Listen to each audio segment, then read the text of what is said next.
Hey there, survivors. Rosanna again with Mindshift Thrive Global Ministries. We are on season 2 of Community Leaders. We have Dungee Leonard in the house, the executive director of Hope Hustlers in Atlanta. This is actually his second time here on the show. So thank you again for taking the time out to be here. Thank you for having me. You're welcome. Again? Yes, yes. Again. I had to get you back on, right? I know. And also, I wanted to spotlight this beautiful black accent wall in our studio that Dungee helped curate. Isn't that cool? That's pretty cool to see it, at the end, huh? Yeah, the way it all kind of plays out. So thank you again for the grit work, and now you're here spreading awareness, educating the public. So one of the things I want to bring to attention is that Dungee was part of a very special, intense anti-violence academy. And I want him to talk about his experience, what he's learned, what it means to survivors and friends and families of survivors that have been through extensive violence in the past. And now we're coming out of it in our healing journey, what we need to know as survivors, what we need to do to prevent violence from happening again. And Dungee's been invited. He was invited to the White House. I would say 3 weeks ago? Yes, February 9th. February 9th. Right. All right. So we are going to actually film this. This episode will be released sometime in the summer. So just to let you know that if you ever want to catch that, you can. Where would they be able to see that? You can see it on the Vice President's, not only the website for the White House, but on her Instagram, VP, and under the University of Chicago Crime Lab. Oh, okay, great. And you can get snippets on my page and other pages from other classmates of mine. Wonderful. So let us know. Talk to us about this experience. I'm so excited. Yeah, it happened like right after we filmed. Yeah. And I was accepted to the CVI-LA. It's Community Violence Intervention Leadership Academy. And it was 31 leaders from 21 cities all across the country. And we got together on a national platform to give violence prevention a national voice. Also, we were able to, just a lot of work was done. We did everything from just going into organizational structure, the language, which is called CVI, now is recognized by the White House, community violence intervention. And we were just, we went to different cities. We went to Oakland, we did some learned how to organize. We were in Chicago. We also went to New York, and just to see how other organizations exist in this space. They exist together, how they work together, how they collaborate together. I think the last time we were here, we were talking about collaborating and domestic violence and gun violence, and violence is violence. Right. And at the end of the day, it's a public health issue, not a political issue. That's right. And not even really a public safety issue. It's really a public health issue because it's a pandemic. It's an epidemic. It's a disease. Yeah, it's a disease. So what did you get out of that? How can we take it to the homes of the survivors, families and friends of survivors during our healing journey so it doesn't happen again? What are the red flags? What can we do as a community? I know I'm throwing all these questions out at you, but we can tackle it. That's how you do it, though.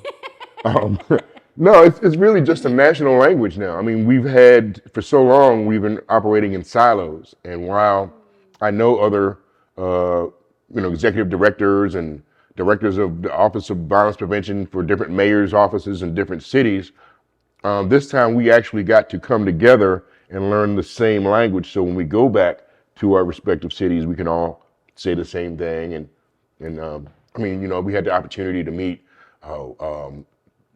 the police chief of New York, the police chief of Oakland, of Stockton, former police chief of Los Angeles. Wow. They actually had me in the police training academy, learning how in other cities, especially New York, how CVI organizations coexist with the police, because police is public safety, we're public health. I see. And but it's just how, and we got to witness how other people do it in their respective cities, and how we could use all of this information to come back, into Atlanta, especially Georgia. I was the only one here in the class from Georgia. And so, congratulations. Thank you. And so yeah, it gives us they call it, it's not a moment, it's a movement. And so now we're all approaching violence in the same respect. We're all, shout out to my man Greg Jackson at the Office of Gun Violence Prevention for the White House, Dr. Chico Till, Marcus McCall, who've been in the business for years and years. Well, Dr. Chico Till, he's over the program, Marcus. And these are people that I've known for years, but this is the first time we actually had a platform to be able to say the same thing. So you're speaking the same language. You're using you're outreaching your resources within several major cities to come together and create like a network, a same language network. Right. Where you can utilize what he knows, what she knows, and well, look, I have this situation going on. We've never dealt with something like this in Atlanta. Right. How do you handle this? Something like that? Right. It's exactly like that. I mean, and it's, even afterwards, there's collaborations that are going on between cities. My cohort partner, Zoe, who's in Detroit, we're doing not a student exchange program, but sometimes, you know, these youth just need a different environment. Yeah. So he'll send somebody to Atlanta. I may send somebody to Detroit. Okay. You know, Patrick, who's from New Orleans, he does a social media violence interruption program. And so it's just a different kind of collaborations that we do. I've got several people in New York that, you know, I can just go on for days, but Baltimore, we're doing, you know, I went to New York and Baltimore, so we could see how we're in the process of getting an RV. This RV will be able to deliver services throughout Metro Atlanta, and wherever it's necessary, we can meet people where they are. And what's in the RV? Talk to me about well, yeah, it's like it's a wellness. You do wellness in there. You'll be able to get your ID. You'll be able to sign up for GED classes. We'll help you get your resume together. Give some mental health counseling. Great. You know, in New York, they're extra. They got a whole studio in the back. We'll talk about that. I don't know about that, but you know, just be able to, you know, to like now, you know, we do the block parties all over Atlanta, and so that way we go to a community, and then that community can come out, and we deliver the services right there during that block party. We call it a party, but that's to get people out. But is there any music? Any there's always a DJ, and there's always. So it's a party. It's a literal block party. We ended around 4 though, just in case, you know. 4 p.m. Yeah, always 4 to 6 p.m. before the sun goes down. Okay, We don't want it to turn into an overnight thing, but yeah. So the RV will allow us to do that same thing, but more so on If it's like a crisis intervention situation. kind of situation. Yeah, and it just really to go to underserved communities. Yes. And be able to deliver, you know, you might want to ride the RV. Say, Dungee, I just want to ride next Tuesday. I'll ride with you guys. Where you going? And we'd say, okay, we'll be in, I don't know, somewhere in DeKalb County, but you can be on it. And we'll have different organizations that are, you know, partner organizations that are also, you know, part of it.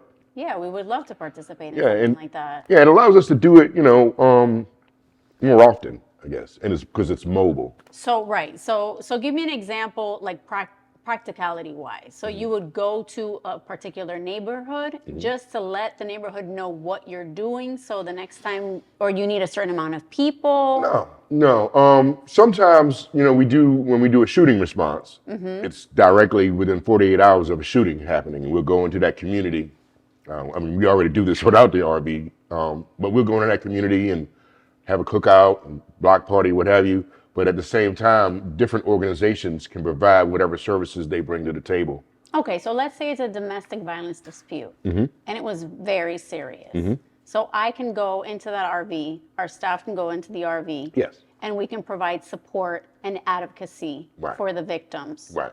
Okay, all right. Yeah. I think a lot of times we have to remember too, it's not just about the victims. Their children. Their children, but also the other people in the community who may have witnessed the violent act. The bystanders. Right, family, and that's still traumatizing. You Absolutely. know, especially, you know, in our cases when it's a gun violence situation or shooting. So they might need some support as well. Exactly. Or we go out there and do you need any help? Do you need any assistance? Would you like to talk it out? Right, or, you know, just get you a hamburger, hot dog, and, you know, just show some love. show some love. Yeah, And it just changes the narrative of what's going on. And let them know that we're here for them. Right. Yeah, absolutely. So talk to us about the White House. It was That's huge. it was really That's surreal. huge. Thank you. It was really surreal. I didn't really even believe it until I got home. Um, but no, it was great. It was a culmination of 6 months of work, and we didn't even know until month 4, because we would go each month for 6 months. We'd go away for a week, Okay.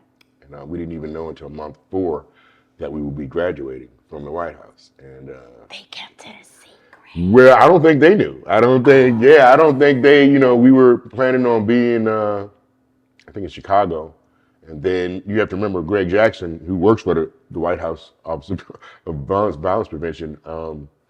So we kind of already had some ends there. Eddie Bocanegra. I can just keep calling names, but these are people who are actually in the White House. I was gonna say I don't, and I'm sure some of our viewers don't know who Yeah, they you might are. want to look up those names. These are very important people. These are people that put violence prevention on the map as far as America is concerned. So repeat those names one more time. Eddie Bocanegra, he's in Department of Justice. Greg Jackson, who is actually CJ Action Fund, which is one of our partners with the Rocket Foundation. Okay. These are people that have been doing gun violence prevention for years. And so now they're in a position at the White House or in D.C. To make some change. Wow. And so when we found out, all of us were ecstatic. Obviously, we still not really have come down from that cloud yet. But yeah, it was really great. We got an opportunity to present to funders. We also got an opportunity to meet with the Deputy Director of the Department of Justice, and of course, the Vice President. Take a picture with her, and it was really. I would never trade it for anything. I don't. Shout out to Vice President Harris. Thank you. Yes. Really So cool. yeah, it was good. So wonderful experience. Definitely. So now you've come back down to earth. A little bit. Yep. You're back in Atlanta somewhat. So like we're kind of floating a little bit, but we're slowly coming down. Right. What are the next steps for Hope Hustlers here in Atlanta? What's the next move now that you've taken in all this information, you've made all these wonderful connections? What are the goals? What are the short-term and long-term goals for Hope Hustlers? Yeah, the short-term goals is for Hope Hustlers to present our model on a county-wide basis. I think, one of the things in my project, I had to, the rest of the country just thinks that Atlanta is this, Wakanda kind of situation, and it's got 6 million people. Well, Atlanta only has 500,000 people. If it wasn't for the 11 counties that surround them, especially the main 5, which is Fulton, DeKalb, Gwinnett, and Cobb, it wasn't for those counties that, Atlanta wouldn't have 6 million people. Yeah. And so what Hope Hustlers is going to do is present our model and the national narrative on a county-wide basis. And then... so every county can incorporate Yes. your model? Right. Okay. Right. All right. It just so happens, cities like Chicago and New York, they've been doing it for years. They've got several programs. Other than my mother doing this 15, 20 years ago, Atlanta has a couple of programs now outside of Hope Hustlers, but they're specifically in one location. They're looking at one specific area in Atlanta, where we're more regional. Okay. And so that's how we're going to approach it. And long term is really just to change the narrative of violence prevention and just violence in general. And remember, we treat it like a disease. Yeah. And so it's not a political situation. We approach it like a public health. It's a public health approach. So it's not political. It's in conjunction with public safety. But we have to change the narrative that every time something happens, there's fear. There's, from the media, our politicians. Oh, we have to hire more police. Oh, the police force is not, it's not, I guess, populated enough. What do you think the problem is? Well, we have to understand the root causes of violence. It's, either unaddressed trauma or a lack of services, a lack of resources for an underserved community that has been underserved for a very, very long time. Right. People have 5 basic needs. They need food, water, clothing, shelter, and sleep. The fewer of those 5 needs that are met, the higher the risk for them to commit violence or be a victim of violence. And so we really have to address it in a way we're just putting a Band-Aid on it. We really have to reach out to those highest risk individuals and meet those basic needs. And that's the beginning. And so when it's a public health approach, or if we're treating it like a disease, we have to reach out to the highest risk individuals first, because they're the most infected by the disease. And then once we start to, we prevent the spread by just delivering those services and identifying what the needs are, we can lead to that third part of any pandemic treatment, is to change group and social norms. But you can't change a social norm for a child that goes to school hungry. You can't do that for a family where all the adults in the house are unemployed. Right. And so we have to stop politicizing violence and using it to, or as a, as a starting point to hire more police, or, expand the police department. Atlanta has the second highest populated police department per capita in the country. And we're also one of the highest crime rates in the country. So something's not adding up. Yeah, and it's just that police are not designed for that. I mean, they have programs, they have PAL and what have you, but police are designed to respond when a violent act occurs. Correct. Right. I want to catch it before it happens. Prevention. Right. And so there's a narrative there that, because of politics, this violence prevention thing, they're trying to defund the police, and that's not the case. Oh, no. I want to help the family not have that, police interaction. Right. And the only way to do that is to go into that household and find out what the needs are and meet them. Whatever. Because regardless, I believe, like at the beginning with the history of policing, if we didn't have all this violence, of course, if it was a perfect world, which we live in a broken, fallen world, right, there is a certain level of sin. Right. So the police are already under-resourced. Right. They can't catch up with everything anyhow. Right. Or they can use their time Right. to also be a part of your narrative. Yes. Right? Yes. And they do it in other So cities. It's not like you're eliminating jobs. No. How do we come together? Where can we bridge that gap where it doesn't become political? I think we need to look outside of Atlanta for a minute. Okay. Because there are other cities in this country that have been working alongside their police forces for years. And the police. And it's a partnership. And it's a partnership. The police, don't call us. We're not the ones to call to, we're just trying to help that family, whoever it may be. We're not trying to prosecute. We're not trying to get anyone arrested. That's not what we do. Right. And so I think in other cities, they understand that, that poverty gap. And so we want to work initially with the underserved. Right. And that's how we reduce violence. That's how it's reduced. When that, we talking about kids fighting in school. Well, if they're hungry, if they're, if they're not, their needs are not being met, they're not going to be receptive. Correct. To whatever is being taught in the school. It makes sense. It makes a lot of sense. Yeah. And honing it back to survivor, turning into thriver, what would you say to those survivors out there listening to this episode, violence prevention, now that they're out of this violent situation?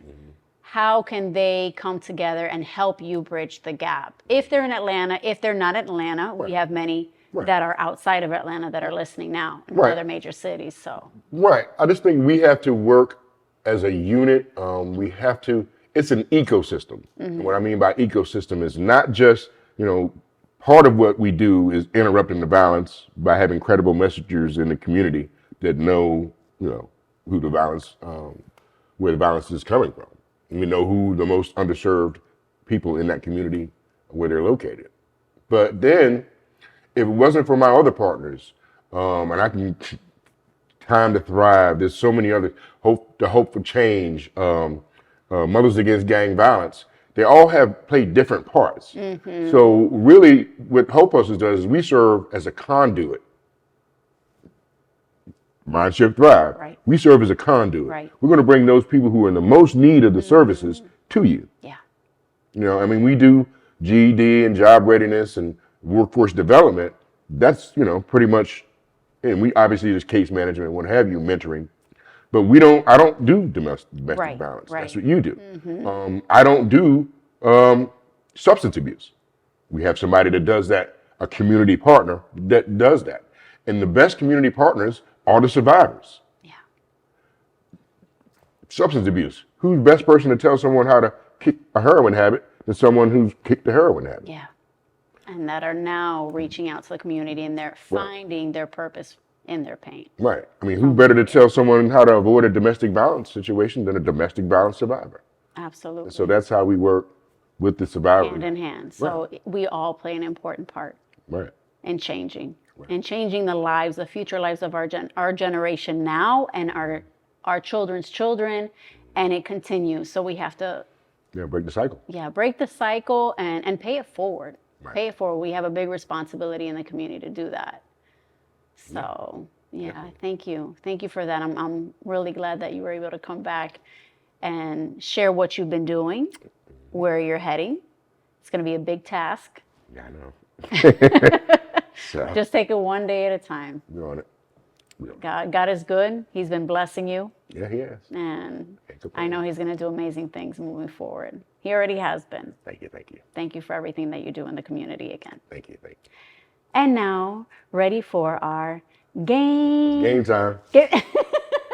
He already knows. Okay, now I got a new thing for season 2. Okay. Game time. Okay. You ready? You gotta go like this with me.